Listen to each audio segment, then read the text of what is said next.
Good afternoon students. Business में हमारा 4th chapter चल रहा है। 4th चैप्टर में हम ई बैंकिंग पढ़ेंगे। आज जो हमारा टॉपिक चलेगा ई बैंकिंग चलेगा, ठीक है।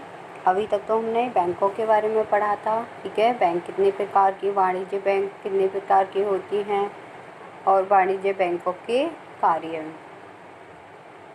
आज हम पढ़ने वाले हैं ई बैंकिंग। ई बैंकिंग क्या होता है? ई बैंकिंग को हम इलेक्ट्रॉनिक बैंकिंग कहते हैं, ठीक है। ई बैंकिंग का अर्थ है इलेक्ट्रॉनिक बैंकिंग, ठीक है, जिसमें व्यक्ति कंप्यूटर के माध्यम से, मोबाइल के माध्यम से जुड़ सकता है। उसमें अपनी वेबसाइट खोल सकता है, ठीक है। दोबारा सुन लो। ई बैंकिंग का अर्थ इंटरनेट बैंकिंग है, जिसमें कोई भी व्यक्ति अपने कंप्यूटर के माध्यम से या अपने मोबाइल के माध्यम से वेबसाइट खोल सकता है और बैंकों की वेबसाइट से जुड़ सकता है। जिस प्रकार से बैंक सामान्य कार्य करती हैं, उसी प्रकार से ये इंटरनेट पर भी सेवाएं प्रदान करती है, ठीक है। इंटरनेट बैंकिंग हमें कैसे लेनी होती है? हमें मैनेजर के पास में जाना होता है। मैनेजर हमें पासवर्ड देता है, तो अपनी यूज़र आईडी बनानी पड़ती है, ठीक है।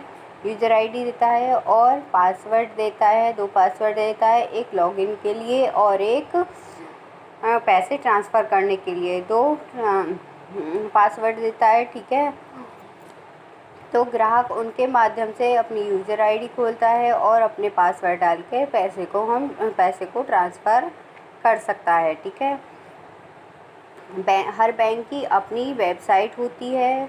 जिस बैंक में आपका खाता है वो वेबसाइट आपको डालनी होती है वहाँ पर, ठीक है।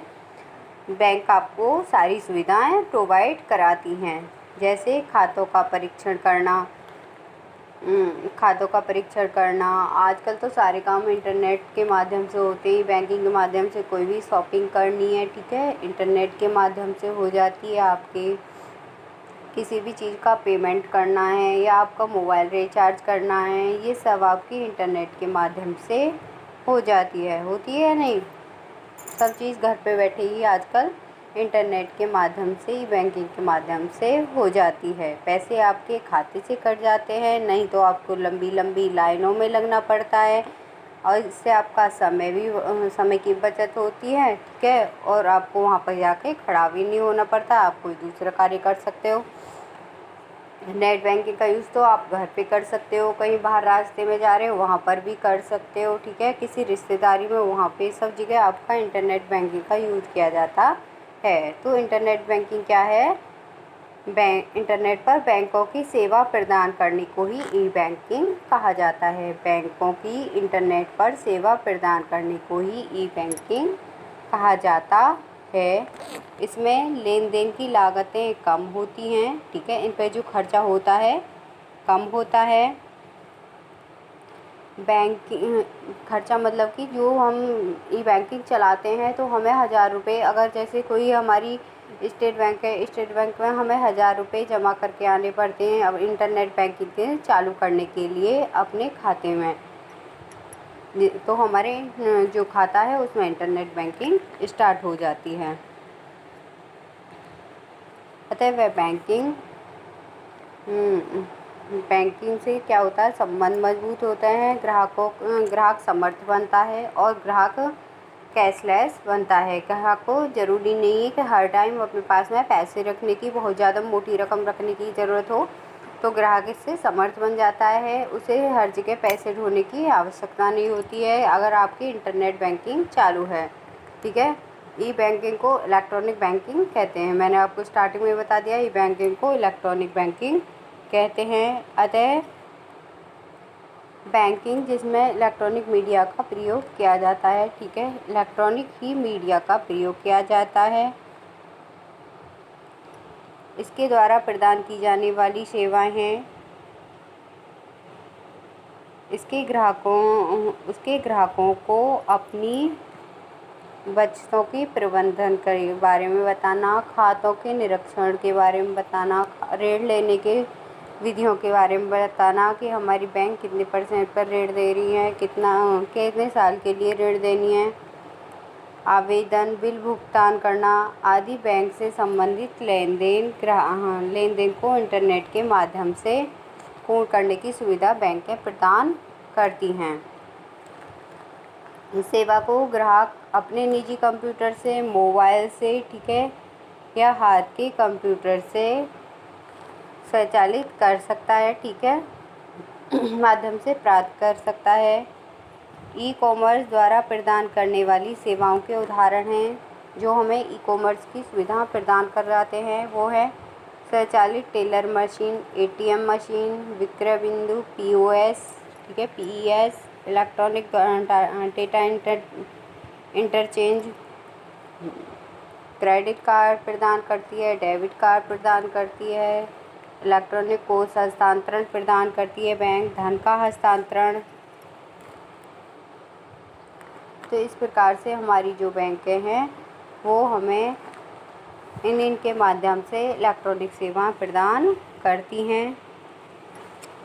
अब है लेन देन। बैंक जो लेन देन करती हैं किस प्रकार करती हैं? लेन देन करती हैं, वस्तुओं का भी लेन देन करती हैं, सेवाएं भी प्रदान करती हैं बैंक हमारी। जो इंटरनेट बैंकिंग है वो हमें वस्तुएं भी प्रदान करती है, सेवाएं भी प्रदान करती है। वस्तुएं हम जैसे ऑनलाइन शॉपिंग कर सकते हैं, अपने घर का राशन मंगा सकते हैं, ठीक है। भुगतान की विधि नगद भी हो सकती है और डिजिटल भी, ठीक है। नगद भी कर सकते हो भुगतान और डिजिटल भी। डिजिटल जो करते हैं प्लास्टिक कार्ड से। प्लास्टिक कार्ड कौन से हमारे?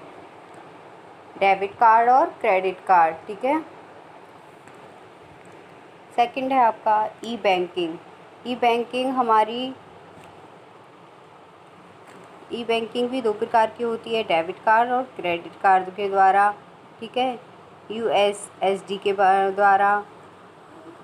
USSD है आपकी point of sale, EAPS, UPI, सूक्ष्म ATM, भीम, मोबाइल वॉलेट, प्रीपेड कार्ड, ये सब आपके USSD में आते हैं।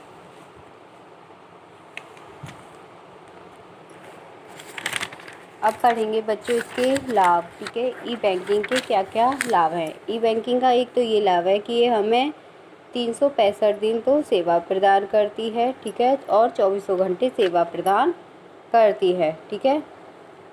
ई बैंकिंग के द्वारा हम कहीं पे भी इसका लाभ उठा सकते हो, या हम घर में हो या यात्रा कर रहे हो, ठीक है, कहीं पर भी हम इसका लाभ उठा सकते हैं।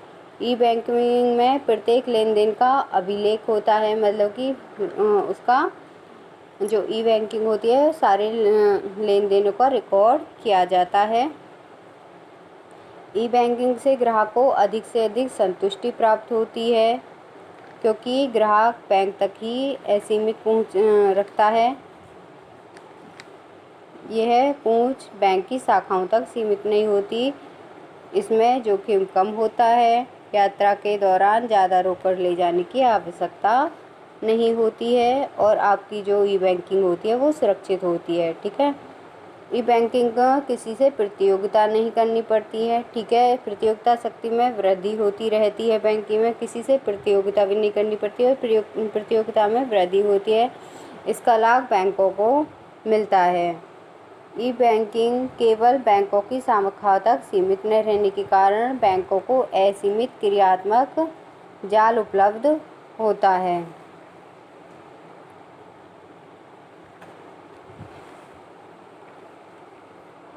किसी भी ग्राहक के पास मोडेम से जुड़ा निजी कंप्यूटर, ठीक है, मोडेम से जुड़ा कोई भी आपका टेलीफोन है या कुछ भी है, आपका इंटरनेट से जुड़ा होना चाहिए, तो ग्राहक बैंक से धनराशि निकाल सकता है।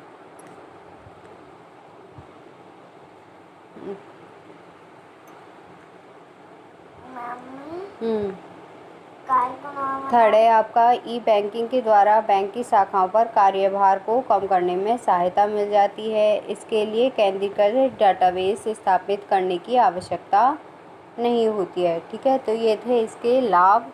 कल हम पढ़ेंगे बीमा। बीमा क्या होता है और बीमा की सुविधाएं सेवाएं किस प्रकार के व्यक्ति प्राप्त करता है।